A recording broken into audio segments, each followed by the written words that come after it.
Gym leaders are some of the strongest trainers in their respective regions and are the main set of hurdles a trainer must overcome on their road to becoming champion. But the thing is, they aren't often all that challenging. Obviously, you can't expect the first gym leader to beat you down with fully evolved Pokémon, but I think a lot of the fanbase would agree that the majority of gym leaders in the franchise are pretty easy, whether during their main story fights or when you rematch them in the post-game. Even in Black and White 2's Pokémon World Tournament, where their teams come fully decked with items and varied movesets, there's just something a lot of them are missing. For a few it's team synergy, others it's actually choosing good Pokémon, but for most, I feel like they're missing the essence of their type. In other words, most of these type-themed teams don't tend to highlight their type very well. And as a person who's made several videos focused entirely on typings, I think I know a thing or two about the topic. So starting today, I'm embarking on a journey to craft the perfect gym leader for every type in the game. A full team of 6 with thought-out movesets, items, actually good Pokémon, and most importantly, an emphasis on what that type does best. And I figured it would be fitting to start off with the type that most people think does nothing the best: Normal. It's not surprising that Normal often gets overlooked, as a type with no offensive advantages and 0 resistances doesn't exactly scream, "Pick me!" But I would argue that Normal has a lot going in its favor. Normal attacks are resisted by Rock and Steel and have no effect on ghosts, but the remaining 15 types are hit for neutral damage. A lot of types have 4, 5, or even 7 things that resist them, so this short list really isn't that bad. Especially when 2 of them are weak to both fighting and ground, and Ghost doesn't affect normal types either. But Normal's biggest advantage comes on the defensive end. It may have no resistances, but it's one of only 2 types to have a single weakness. And when there's only one type to really worry about, it becomes a lot easier to deal with your opposition. But that's all type chart stuff. Most of you know this. The big question is, what specifically makes Normal stand out as a type? What is its essence I was referring to earlier? Well, for one, Normal Pokemon have some of the highest HP in the game, ranking 4th overall amongst all types. Pause. Throughout this entire series, whenever I mention how a type ranks regarding its stats, it's being calculated with the type's average base stats across all fully evolved Pokemon, taken from Bulbapedia. Some sites have conflicting info, and I felt like this was the most reliable and accurate source for this particular series. I apologize if it's slightly inaccurate, but at the end of the day, the specifics really don't matter that much. With so many high HP normal Pokemon, it's one of the types that does really well with the concept of bulky offense. I mean, as long as you ignore its poor rankings in defense and special defense. Whitney and Norman are great examples of this, as both their ace Pokemon are challenging, in large part due to how bulky they are. In addition to this, normal Pokemon also have a knack for support, as a vast amount of status moves are normal type. Lenora's Watchog is good proof of this, as it typically uses Hypnosis and Confuse Ray, while some people feel the need to use Attract. Asshole. The last thing I want to point out is normal type's versatility. Many normal Pokemon have absolutely insane coverage. Fire, Ice, Dragon, Ghost, Fairy, you name it, they can probably learn it. My favorite example of this has to be Lenora's full special attacking Lickilicky with Surf, Ice Beam, Thunderbolt, and Flamethrower. Hell yeah. So now that we've established the unique features that set Normal apart from the other types, let's get into the whole point of this video. Building a team. Take a moment now and see if you can guess what's going to be on the squad. And while you do that, be sure to drop a like and subscribe. My dog and I would both appreciate it. With everything I've said about Normal's versatility, the first team member should have been obvious. The painter Pokemon, Smeargle. Say what you want about Van Gogh Fetch over here, but with almost every move at its disposal, it's the best way to represent how multifaceted the type is. But ironically, the moveset I'm going with is fairly standard in the grand scheme of competitive play. First is, of course, Spore. Kind of hard to argue against one of the best status moves in the game, especially because it helps with our next 2 moves, Ceaseless Edge and Stone Axe. While Spikes and Stealth Rock would be fine options instead, these moves not only do damage, however minor it may be, but having Smeargle learn these signature moves really drives home the point of versatility I've been talking about. The gym leader's speech could even include them saying, "Normal types are neglected by most as simple, plain, or sometimes even boring. Oh, how wrong they are. Normal types have more at their disposal than anyone could imagine. I'll show you just how extraordinary they are." Game Freak, if you need a consult on the next game, hit me up. As for Smeargle's last move, I think either Memento or Destiny Bond are the best options, as it has a very specific role of setting up for the team and then bowing back so they can do their thing. Now obviously there's a lot of really great move options for Smeargle to run, but the 2 a lot of people are probably thinking of are Sticky Web and Toxic Spikes, as they're arguably better entry hazards than the ones I chose. My reason for leaving them off is pretty simple. I think they're better saved for their respective types. I want the teams for these videos to be as unique and varied as possible, and therefore I'm saving certain strategies for the appropriate type. After all, if Ground, Rock, and Steel all had Sand teams, you'd be pretty underwhelmed. So for Smeargle, this is what we're rocking with. For ability, I'd go with Own Tempo, as Technician doesn't affect this moveset, and Moody is just a little bit too OP. And for item, of course, the Focus Sash.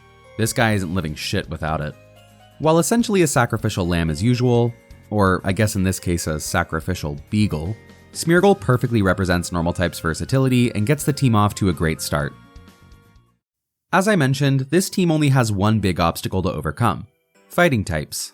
And what better way to do that than with a Pokémon immune to fighting types? Our second team member is the baneful Pokémon, Hisuian Zoroark. As the only normal ghost type as of Gen 9, this fox guaranteed itself a spot on the team, as it not only walls fighting moves entirely, but even helps against potential hazard removal by blocking Rapid Spin, especially since the opponent will be looking at Zoroark's illusion. If the foe wants to go offensive with fighting Pokemon, or even attempt to remove Smeargle's hazards, Zoroark is meant to fully capitalize on this. With the move Nasty Plot to boost special attack, as well as Bitter Malice, Hyper Voice, and Psychic, Hisuian Zoroark can immediately set up and start punching holes in their team, especially since I'm having it hold the Life Orb. I chose Bitter Malice over Shadow Ball solely for this signature flair, Hyper Voice for strong stab, and Psychic for those pesky fighting types. A majority of normal types are physical attackers, and it was important to me to have a very strong special attacking presence on this team, and Hisuian Zoroark fills this role to a T. With 125 special attack paired with a blistering 110 speed, this fox is arguably the best special attacking normal type we could have on the team. Well, outside of one I can think of. With two frail team members to start us off, I think it's time to start focusing on Normal's beefy HP stat. And who better to start with than the Pete Pokemon, Ursaluna. Now I was really close to putting Blood Moon Ursaluna on the team instead, but I decided on the original for two reasons. For one, if you take Smeargle out of the equation, having Blood Moon on the team would give us a total of 3 special attackers and 2 physical attackers. And with normal types being more physically based overall, I felt the team should skew that direction as well. And the second reason, it felt a little wrong to give a gym leader a Pokemon that there's technically only one of. It's like giving an NPC Ash Greninja or Eternal Flower Floette. It just feels wrong. So with that said, regular Ursaluna. There's 2 routes we can go down with this bulky bear. One focused on dealing damage, and the other focused on sponging hits. As for dealing damage, we can pair Ursaluna's ability Guts with a Flame Orb, boosting its base 140 attack to absurd levels. And this is amplified further by giving it Facade, which will have its base power boosted to, hey, 140. Seems like a match made in heaven. In addition, Earthquake or Headlong Rush not only gives us solid ground stab, but also helps out the team in dealing with the Rock and Steel types that normally wall them. While Headlong Rush is a great signature move, I would honestly opt for Earthquake for this moveset, as the lowering stats and limited PP on Headlong go a bit against this bear's beefy, longevity-based nature. As for the last moves, Play Rough for those pesky fighting types, and Seed Bomb for additional coverage, gives Ursaluna the tools to start wrecking the opposition. Alternatively, it can also provide some defensive support for the team with one simple change: trade out the Flame Orb for an Assault Vest. This makes good use of Ursaluna's overall bulk and gives it a chance to last longer on the field than it would if it was being whittled down by burn. Of course, by making this switch, you'd probably want to go with Body Slam over Facade, but regardless of which route you go down, Ursaluna is a threat to be reckoned with, well deserving of a spot on the team. Continuing on with our naturally bulky team members, we have one of my recent favorites, the long neck Pokemon, Farigiraf. This lanky boy has made a big impact in both VGC and the Draft League scene on YouTube, so might as well jump on the bandwagon, right? Farigiraf's signature ability Armor Tail prevents the opponent from using any priority moves, and is helpful in a number of situations. But for this team, I think Cudchew is our preferred option. No, not Cubchew, Cudchew. This ability basically allows one extra use of a berry, and pairing it with Citrus allows our Giraffe to last that much longer on the field. Again, I'm really trying to hammer home the HP-centric aspect of the normal type, and giving your Pokemon 50% more HP is a great way to do that, especially on one with base 120 HP. As for the moveset, a Psychic attack is essential, and I think either Twin Beam or Psyshock is the right choice. Twin Beam for that signature flare, or Psyshock to allow Farigiraf to hit the opponent on the physical side. Add in Dazzling Gleam to deal with any potential dark types, and Thunderbolt for extra coverage, and boom, your giraffe is equipped for almost any situation. And while Earthquake or High Horsepower would be the perfect attack to round out our coverage, I think the best move to finish with is Trick Room. Between Farigiraf, Ursaluna, and our final team member, the use of Trick Room would not only give these Pokemon a helping hand, but could also throw a big wrench into the battle. Could you imagine this thing using a last-ditch effort Trick Room, and then a Guts Ursaluna that outspeeds you switches in? I don't think it would be a major strategy for the normal gym leader, but it could definitely cause some issues if used at the right time. Big shout out to Game Freak for giving us this awesome evolution, and for also making Girafarig more memorable in the process.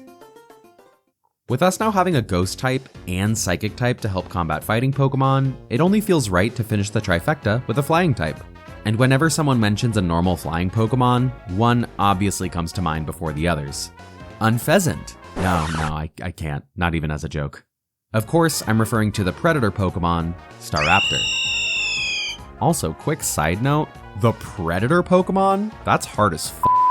This regional bird is one of those Pokemon that can really only do one or two things, but it does those things extremely well. While we could go the aggressive route with the ability Reckless and moves like Double Edge and Brave Bird, I thought it would be fun to go with a slightly different approach. With this strategy, we'll be utilizing the Flying Gem. And what pairs better with the Flying Gem than Acrobatics? With this, Staraptor can dish out a lot of damage without worrying about slowly killing itself with recoil damage. Next on the moveset is Close Combat, helping us against any Rock and Steel types that Ursaluna couldn't take out. As for the last two moves, I decided to go with Quick Attack, giving us a priority move on the team, and Roost, because I felt like it. Plus, pairing all this with the ability Intimidate as opposed to Reckless gives Staraptor a chance to last longer in the battle, as opposed to the strategy of Bird go brrrr. By all means, the Reckless strategy is great, but let's give this bird a chance to do something other than kamikaze itself into the opponent. But regardless of which one you go with, nothing can be as bad as Larry's moveset from Scarlet and Violet. 2 moves? At level 36? What are you doing, man? I just want you to think for a second. What's the quintessential normal type? A lot of you probably guessed it from the beginning, but the perfect Pokemon to finish this team is of course the sleeping Pokemon, Snorlax. I mean, come on, it's Snorlax. It's the normal type Pokemon, ever since the game's inception. And what better way to showcase this behemoth than with its most iconic set ever? Return, Curse, Rest, and Sleep Talk. Is it a perfect move set? No. Is it walled completely by ghost types? Who cares? It's Curse-lax. With these moves, along with Leftovers and the ability Thick Fat for even more walling potential, Snorlax is the perfect final obstacle for this normal type team. Nothing better than a big, chonky boy. Oh, well, maybe we can use Lickilicky instead. And here we are. What do you think about my choices? I know there's a lot of amazing normal types that didn't make the cut, so let me know what your team would be in the comments. And while you're down there, let me know what type you want me to do next. Whether we go down the line with starter types or jump straight into Dragon or Fairy, I'll let you decide. I'm excited to keep this series going for y'all and dive a bit back into the competitive scene I was once hyper-fixated on. But more on that next time. So for now, as thanks for making it to the end of the video, here's a picture of my dog. Talk to y'all soon.